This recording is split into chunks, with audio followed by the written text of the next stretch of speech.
You're listening to the Educated Cowgirl Podcast, Season 2, Episode 4. Hey Cowgirls!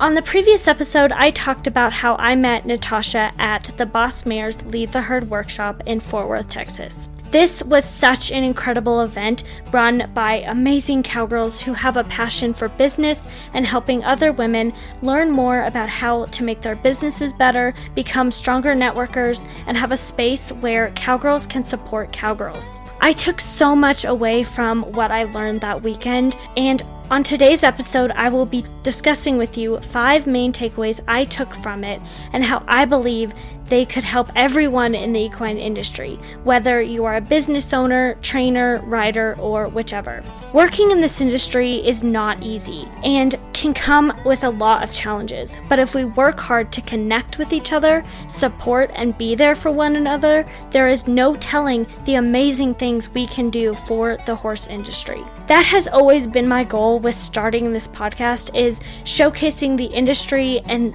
the professionals, but also telling their stories of how even though we have different backgrounds and grew up riding in different saddles, we are all still one industry with one goal of protecting our way of life, the horse, and learning what we can do to help make things better for future generations. I believe this episode will provide just that and will bring tremendous value to you. And I hope it will inspire you to check out the incredible work Boss Mayor's is doing. Without further delay, let's get into the episode. Hey, and welcome to the Educated Cowgirl Podcast, hosted by yours truly. My name is Abby Carpenter, and I am a cowgirl and equestrian through and through. I started this podcast wanting to make more of an impact in the equine industry. That's why I am making it my mission to help promote the industry to the public through sharing my love for horses through education and bringing other experts and professionals onto the podcast with me to discuss important topics that impact the horse community. So whether you are a crazy horse lady like me, want to learn more about horses, or want to learn more about the industry, you've come to the right place. On this podcast, we will be talking about ownership, horsemanship, fitness, faith, breeds, and so much more. We believe that it doesn't matter what type of saddle you ride in or the breed of horse you may ride. We all contribute to this community to make it great, and that there is always something to learn from the back of your horse. So grab a coffee and get ready to take some notes, and let's get started. This is the Educated Cowgirl Podcast. Welcome back to the show, everyone. To start off, a little background on Boss Mayor's and the Lead the Herd workshop. If you listened to my episode with Patty Colbert, you heard us talk a little bit about this group, but as a reminder, Boss Mayor's was started by Anna Morrison, Kate Byers, Ellen Bell, and Patty Colbert to further support cowgirl entrepreneurs and help them level up in their businesses and educational pursuits. Through workshops like the one I attended this past month, and through generous donors, they help to provide learning opportunities and grant opportunities for those who apply. Boss Mayor's is such a great opportunity for women in the Western and equine industries to help connect and support each other in business, education, and building friendships. I mentioned a little bit about the January workshop with Natasha in the previous episode about how amazing the speakers and everything was at the Cowgirl Museum in Fort Worth, Texas. I learned so much from everyone, and I think it gave me tremendous value into my business, my career, and more. So today, I'm going to share with you the 5 main takeaways I got from the Lead the Herd workshop. Number 1, you never know where connections will lead you. Melanie Scratton was one of the speakers who talked about business planning like a boss mayor. She talked about how men are better networkers, especially when it comes to what she called extreme networkers. In other words, men have this ability to meet a person randomly, and within 5 minutes, they know their whole life story.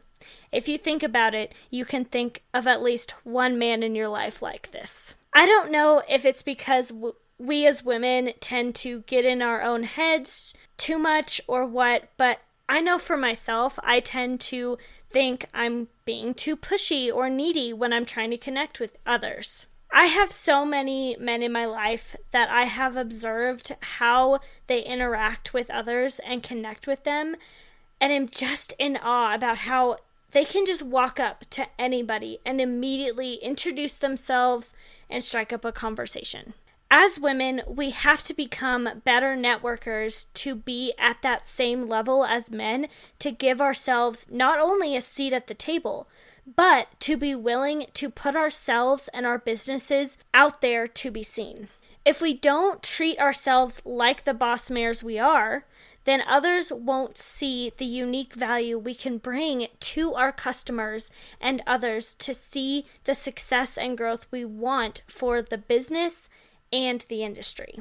As Casey and I talked about in her episode, you must give yourself the opportunities to get to where you want to go, because a lot of the time, people won't provide them for you. The more connections you can make can also help you to build your brand and how you present yourself and your business to the industry and the public, as it helps you to build relationships and loyalty with customers.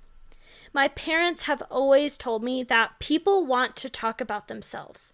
So when you take the time to talk to them and ask them about their lives, it shows that you really care about them, and it helps you build trust with that person.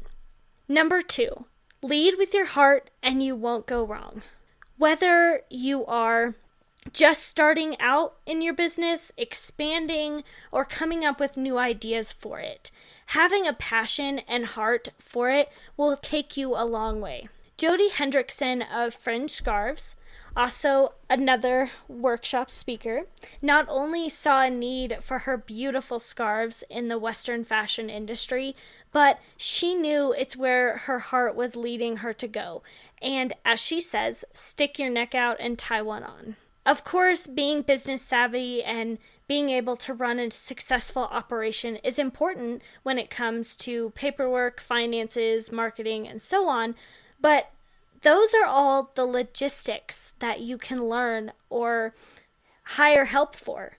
However, if you don't love what you do, you'll burn out really quickly.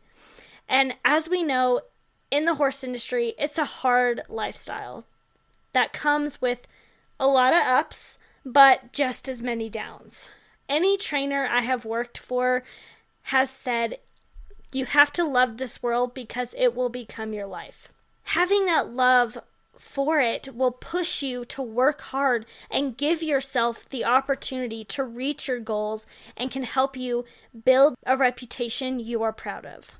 Number 3, make sure you hire an accountant you like. I think money is one of those necessary evils in the world that no one wants to talk about. Unfortunately, we need to pay for things to survive. Money becomes a lot easier to deal with when you talk and work with someone you like and can build a relationship with them. Finances and bookkeeping are probably one of the most important aspects in running your business operation, and working with someone you can trust, understands your goals and your dreams for the business, and will work just as hard as you to make sure your money is there when you need it and you are spending it on the right things, is so vital. A good accountant will not only make your taxes easier, yes, it's that time of year, but also take some stress off of you in the business so you can focus on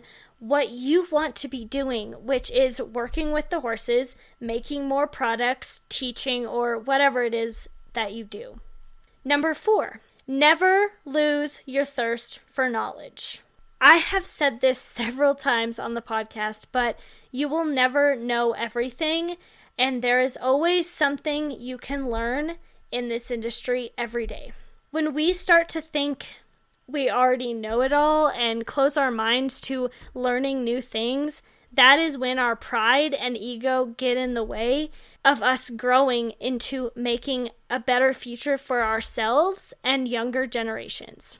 Being objective is how we learn to adapt and evolve in the industry, whether it's expanding the business, learning new ways to train a horse better, or even learning something new from those younger than you. As Terry Stewart Forrest said at the workshop, you can either let it make you or break you. If you aren't willing to continue your education, and be open and willing to change for the better, eventually you will struggle to see growth in your performance, whether in the saddle or in your business, and it will break you. Number 5, you need cheerleaders in your corner. Earlier, I mentioned that Boss Mare's workshop is so great at emphasizing the importance of cowgirls supporting cowgirls. Whether you are a horse trainer, breeder, business owner, or whatever you do in the industry, you need that support system to help you, give you advice, or be that shoulder to cry or lean on in hard times. Someone you can go to when you have a new idea or a business for the business, or something new you want to implement into your existing business. Someone who believes in you and will be honest with you about what they think. For me, those people are my amazing family, God, close friends, my select group of mentors, and more. People want to help other people, which is something I have had to learn over the years as I struggle to ask for help a lot.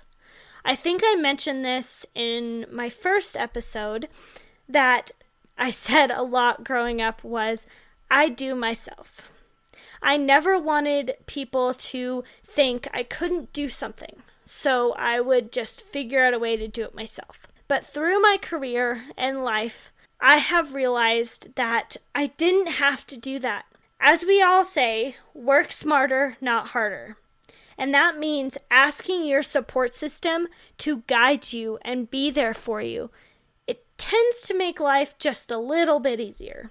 These people can help see you through anything life or business throws at you, and can help you build the connections I talked about in the networking part to help you build a life you design.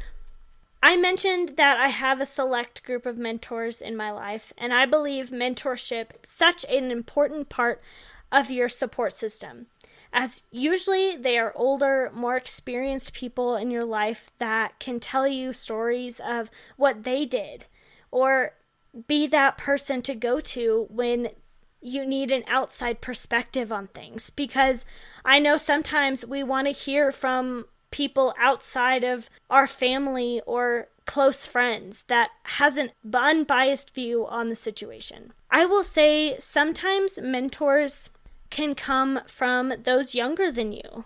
I have a number of friends who are so wise, who are younger than me, that I have learned so much from. Thank you to Medica Equine for sponsoring this podcast. Your generous support means so much to me that you believe in my vision for the Educated Cowgirl podcast and will help me to continue to grow the show. Are you having trouble with your horse's skin? Scratches, dew poisoning, rain rot, sweat itch? Most available formulas are greasy and smelly and contain harsh chemicals. Medica is formulated by an equine veterinarian using natural ingredients to be pleasant to handle, gentle on the skin, and incredibly fast and effective against almost all skin issues. And we all know in the horse world, horses aren't the only animals we have. These products also work great on dogs too. Veterinarian level skincare without calling the vet. Grab some today at medicaequine.com, that's MEDICA equine.com, or ask if your local retailer carries Medica. The purity of nature and the power of medicine solutions for equine skin problems. To conclude this episode, let's review real quick the 5 takeaways. Number 1, you never know where your connections can lead you. Number 2, lead with your heart and you won't go wrong. Number 3, make sure you hire an accountant you like. Number 4, never lose your thirst for knowledge. And number 5, you need cheerleaders in your corner. As you can see, I learned so much from not only the speakers at the Lead the Herd workshop, but from everyone who attended this event. I encourage you, if you haven't heard of Boss Mares until now, to either go back and listen to my episode with Patty Colbert, go check out their website at www.bossmaresinc.org, and that's Inc, I-N-C, or find them on social media and learn how you can either apply for a grant if that's something you're interested in, or make connections with them. Because as I said, you never know where connections can lead you. We all have the courage and resilience inside of us to build a life we want to see for ourselves, our businesses, and to help grow the horse industry for the better. Thank you so much for joining me for this episode of the Educated Cowgirl podcast. I hope you enjoyed it, learned something new, and will come back for more. But for now, stay blessed and ride on, cowgirls.